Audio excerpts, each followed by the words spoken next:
नमस्कार। आदर्श शिक्षण संस्थान की ऑनलाइन कक्षा में सभी भाई बहनों का स्वागत, अभिनंदन। आज हम पढ़ने जा रहे हैं कक्षा नौवीं का विषय है सामाजिक अध्ययन।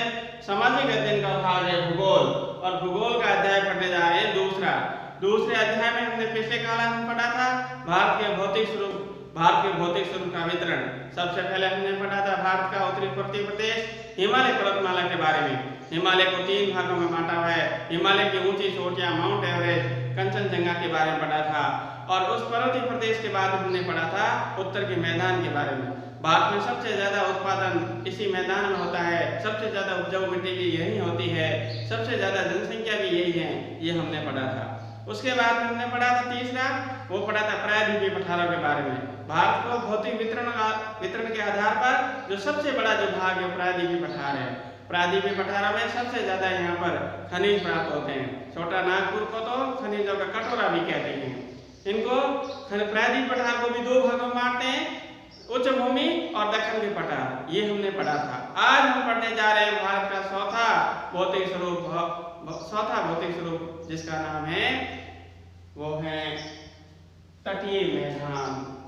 तटीय मैदान, तट का मतलब होता है किनारा।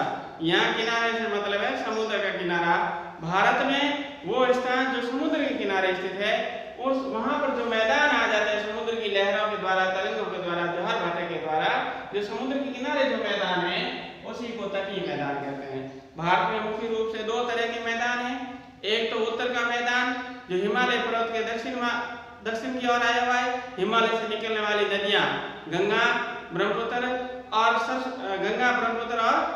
सिंधु नदी, इन तीनों नदियों के नदी तंत्र से बना है। एक तो वो उत्तर का मैदान है और दूसरा जो मैदान है वह समुद्र तटीय मैदान। इसलिए जो भारत के मैदानी इलाकों को भी 2 भागों में बांटते हैं, उत्तर का मैदान और नीचे दक्षिण में समुद्र तटीय मैदान। तो आज हम पढ़ने जा रहे हैं तटीय मैदान, समुद्र तटीय मैदान।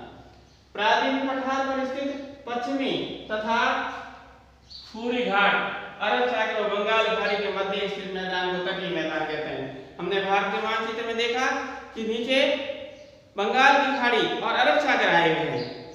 दक्षिणी पश्चिम में अरब सागर है, दक्षिणी पूर्व बंगाल खाड़ी। इन बंगाल खाड़ी और अरब सागर और ऊपर जो प्रायद्वीपीय पठार है, इन प्रायद्वीपीय पठार और इन सागरों के बीच में जो स्थान है वो जो मैदान है उसी को तटीय मैदान कहते हैं, जो मुख्य रूप से दक्षिण में अरब सागर और दक्षिण पश्चिम में अरब सागर और प्रायद्वीपीय पठार के बीच में आया हुआ है और दक्षिणी पूर्व में जो है बंगाल की खाड़ी और प्रायद्वीपीय पठार के बीच में आया हुआ है। तो प्रायद्वीपीय पठार पर स्थित पश्चिमी तथा पूर्वी घाट जो अरब सागर तथा बंगाल खाड़ी के मध्य स्थित मैदान को तटीय मैदान कहते हैं, जो हमारा भारत का एक भौतिक स्वरूप है।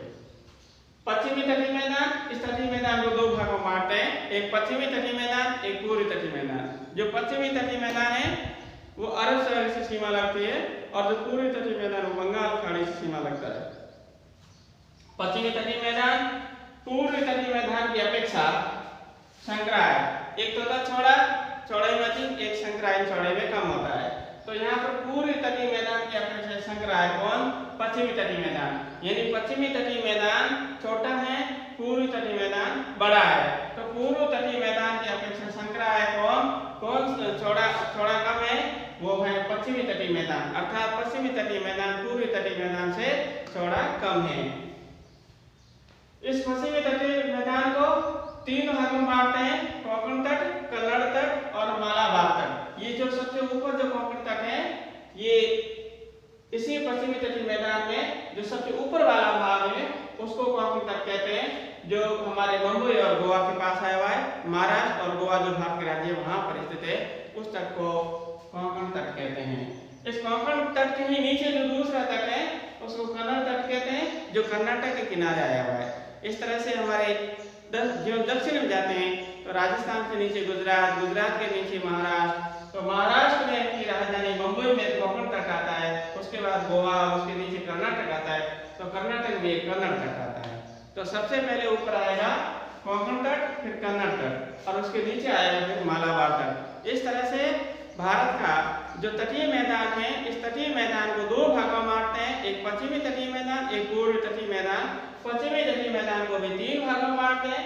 पश्चिमी तटीय मैदान का सबसे ऊपर वाला भाग कोंकण तट, जो मुख्य रूप से मुंबई और गोवा के पास में है, और कोंकण तट के बाद आता है कन्नड़ तट, जो कर्नाटक के पास में और उस नीचे है जो मालाबार तट है। इस तरह से पश्चिमी तट को 3 भागों में बांटते हैं। उसके बाद में पूर्वी तट मैदान। पूर्वी तट मैदान पश्चिम की अपेक्षा चौड़ा है, जो हमने अभी जिक्र कर लिया। इस पश्चिमी तट को 3 भागों में बांटते हैं, तो पूर्वी तट को भी मुख्य रूप से 2 भागों में बांटते हैं। एक होता है उत्तरी सरकार, एक ऊपर वाले भाग को उत्तरी सरकार कहते हैं, जबकि नीचे वाला जो दक्षिणी पूर्वी का भाग है उसको कोरोमंडल तट कहते हैं। ये जो पूर्वी तटीय मैदान है, इस मैदान को कई तरह की नदियां यहाँ बहती है। ये नदियां इन पूर्वी तटीय मैदान को भागों अलग अलग भागों में बांटती है। तो मुख्य रूप से पूर्वी तटीय मैदान में बहने वाली जो नदियां हैं वो है महानदी, गोदावरी, कृष्णा, कावेरी, जो मुख्य रूप से दक्षिणी भारत की प्रमुख नदियां हैं। ये नदियां पूर्वी तट में बहती है, जिसमें महानदी, गोदावरी, कृष्णा और कावेरी। उसके बाद में द्वीप समूह। ये तो था हमारा तटीय मैदान। भारत के भौतिक स्वरूप हमने उत्तरी पूर्वी प्रदेश पढ़ लिए, उत्तर का मैदान पढ़ लिया, प्रायद्वीप पठार पढ़ लिए, और उसके बाद हम पढ़ने जा रहे हैं द्वीप समूह। द्वीप समूह में लक्षद्वीप समूह है मुख्य रूप से, और एक अंडमान निकोबार द्वीप समूह है। तो द्वीप समूह सबसे पहले पढ़ते हैं अरब सागर में स्थित लक्षद्वीप। ये अरब सागर कहाँ है? ये अरब सागर हिंद महासागर है। भारत में किस दिशा में स्थित है? भारत के दक्षिण पश्चिम में स्थित है। तो दक्षिण पश्चिम स्थित जो द्वीप है उसको लक्षद्वीप कहते हैं। इस लक्षद्वीप का नाम पहले लक्काद्वीप था, और मणिकाय था, एमिन द्वीप था। तो लक्काद्वीप, मणिकाय, अमिन द्वीप इसका नाम था, लेकिन उसके बाद 1973 में इसका नाम बदल कर रख दिया गया लक्षद्वीप, यानी 1 लाख द्वीपों का समूह। इसका शाब्दिक अर्थ था 1 लाख द्वीपों का समूह लक्षद्वीप, जो किस सागर में स्थित है? अरब सागर में स्थित है, और भारत के दक्षिण पश्चिम में स्थित है। पिटली द्वीप मानव रहित द्वीप है। इस लक्षद्वीप में खूब सारे द्वीप हैं, उनमें से एक पिटली द्वीप ऐसा द्वीप है जहाँ पर मानव नहीं रहते हैं, वहाँ पर अन्य प्राणी रहते हैं, और वहाँ कुछ अन्य पक्षी भी रहते हैं, पक्षियों के अभयारण्य भी है, लेकिन मानव वहाँ नहीं रहते हैं पिटली द्वीप में। कौरव की राजधानी है, यानी लक्षद्वीप का जो प्रशासनिक केंद्र है, जहाँ पर प्रशासन बैठता है, जहाँ से इनको नियंत्रण किया जाता है, अर्थात लक्षद्वीप की जो राजधानी है वो है कवारती। कहाँ राजधानी है? कवारती। ये तो हुआ लक्षद्वीप। अगला जो है अंडमान निकोबार द्वीप समूह। इसमें भी खूब सारे द्वीप समूह हैं। इन अंडमान निकोबार द्वीप समूह को मुख्य रूप से 2 भागों में बांटते हैं, एक अंडमान द्वीप समूह और दूसरा निकोबार। सामूहिक रूप से बोलते हैं क्योंकि इनके ऊपर प्रशासन सामूहिक रूप से नियंत्रण होता है। ये अंडमान निकोबार द्वीप समूह बंगाल की खाड़ी में स्थित है, जो भारत के दक्षिण पूर्व में स्थित है। यहाँ पर विश्व की जलवायु है, इसलिए यहाँ पर हमेशा सदाबहार वन पाए जाते हैं, और इसकी जो राजधानी है, इसको नियंत्रण करने का जो स्थान है उसका नाम है पोर्ट ब्लेयर। इस तरह से लक्षद्वीप की राजधानी तो है कवारती, और अंडमान निकोबार द्वीप समूह की राजधानी है पोर्ट ब्लेयर। बैरन द्वीप में जीवित ज्वालामुखी है। बैरन द्वीप कहाँ है? अंडमान निकोबार द्वीप समूह में बैरन द्वीप है। यहाँ पर जीवित ज्वालामुखी आती है। ज्वालामुखी मुख्य रूप से 3 तरह की होती है। सक्रिय ज्वालामुखी जो प्राय आती रहती है, उसको जीवित ज्वालामुखी कह सकते हैं। दूसरी है सुषुप्त ज्वालामुखी, जो सोई हुई है, अचानक कभी भी आ सकती है। और एक होती है मृत ज्वालामुखी, जो सामान्यतः कभी आया करती थी, अब नहीं आती है। तो जो सक्रिय ज्वालामुखी उसी को जीवित ज्वालामुखी कहते हैं, जो सामान्यतः अंडमान निकोबार द्वीप समूह आती रहती है। और अंडमान निकोबार द्वीप समूह में जिस द्वीप में आती है उस द्वीप का नाम है बैरन द्वीप। तो बैरन द्वीप में जीवित ज्वालामुखी आती है। तो आज हमने भारत के बारे में पढ़ा, वो 2 भौतिक स्वरूपों के बारे में पढ़ लिया। एक जो था हमारा तटीय मैदान, समुद्र तटीय मैदान, और दूसरा था द्वीप समूह। और एक और रह गया जिसका नाम है थार का महोत्सव, वो अगले कालांश में थार के महोत्सव के बारे में पढ़ेंगे। तब तक के लिए धन्यवाद, नमस्कार।